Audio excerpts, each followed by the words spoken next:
The Appalachian Cultural Music Association is an all-volunteer nonprofit organization preserving and promoting the history of bluegrass, old-time, and country music. The ACMA maintains the Mountain Music Museum and Gift Shop at 626 State Street in downtown Bristol, Tennessee, Virginia, and also presents the weekly Monday night Pickin' Porch concerts at the Foundation Event Facility located next door to the Mountain Music Museum. Concerts begin at 7 p.m. every Monday evening. For information, visit mountainmusicmuseum.org. That's mountainmusicmuseum.org. In the heart of downtown Bristol, visit ACMA's Mountain Music Museum and Gift Shop. Admission is free.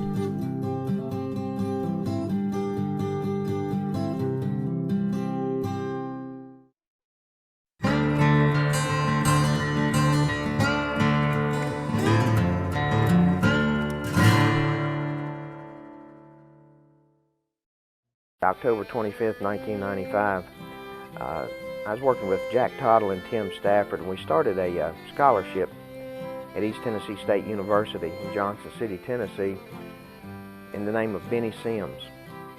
Benny Sims was a fiddle player with Lester Flatt and Earl Scruggs about 1949-50. Benny Sims was actually maybe to this day, he was the one that sang lead, the only one that sang lead on a Flatt and Scruggs recording besides Lester Flatt, and he did the Salty Dog Blues and of course played the fiddle on it. He also played on that very first legendary recording of Foggy Mountain Breakdown. When you hear Foggy Mountain Breakdown, the original recording, that's Benny Sims on the fiddle, and he lived in Johnson City. Benny was at the time in 1995 actually dying from cancer.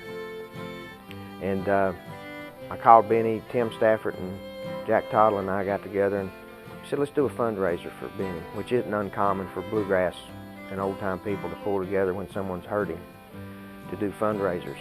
And so we said, let's do a fundraiser and raise some money for Benny.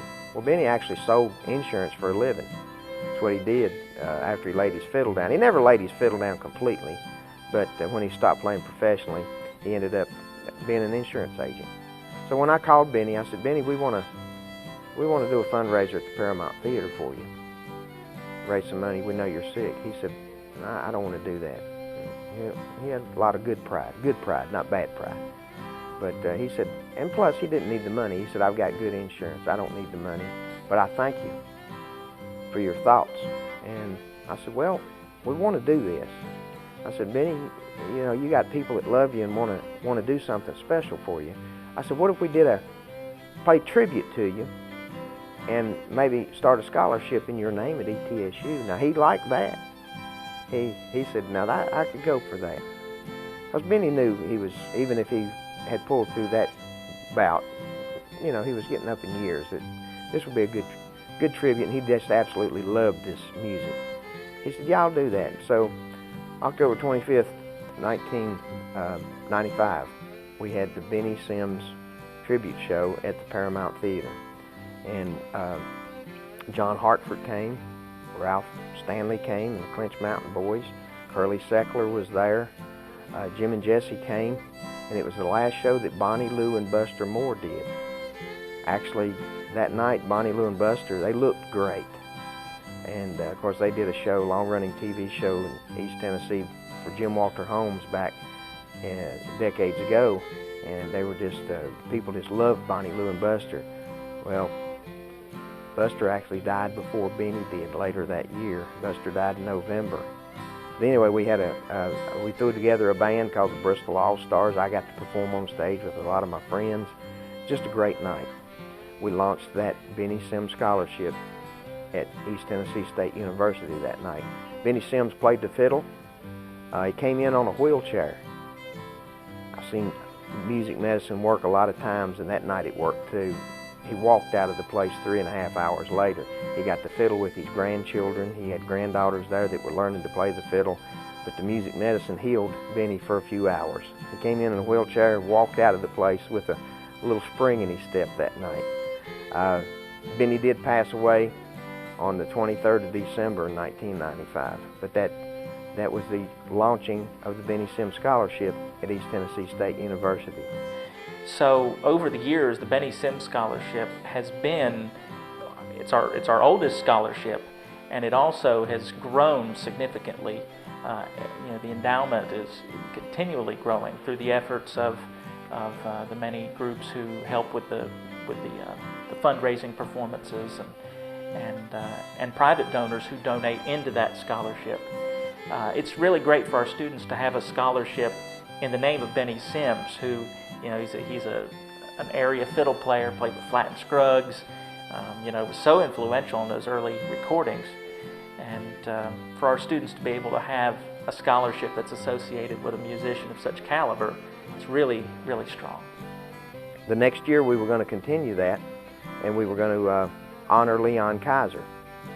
Well, Leon was suffering from cancer too, and Leon actually passed away before we got to honor him. So the committee that we had together at that time decided we will call this the Leon Kiser Memorial Tribute Show. His wife Jan agreed we will go on with the show even though Leon passed away. So we at that time called it the annual Leon Kiser Memorial Tribute Show, the Benny Sims Scholarship at East Tennessee State University. So many people have went through that program at ETSU. The first recipient of the Benny Sims Scholarship was Robbie Spencer, who's a great entertainer and clawhammer banjo picker and comedian. But since that time, as we speak here today, last year, we went ahead and started a second scholarship through the ACMA called the Leon Kiser Scholarship, the ACMA Leon Kiser Scholarship. We have students who are awarded that scholarship who are incredible musicians, and for whatever reason, with financial hardships that they might have, that scholarship really, really can help a student who is wanting to come to ETSU and study the music.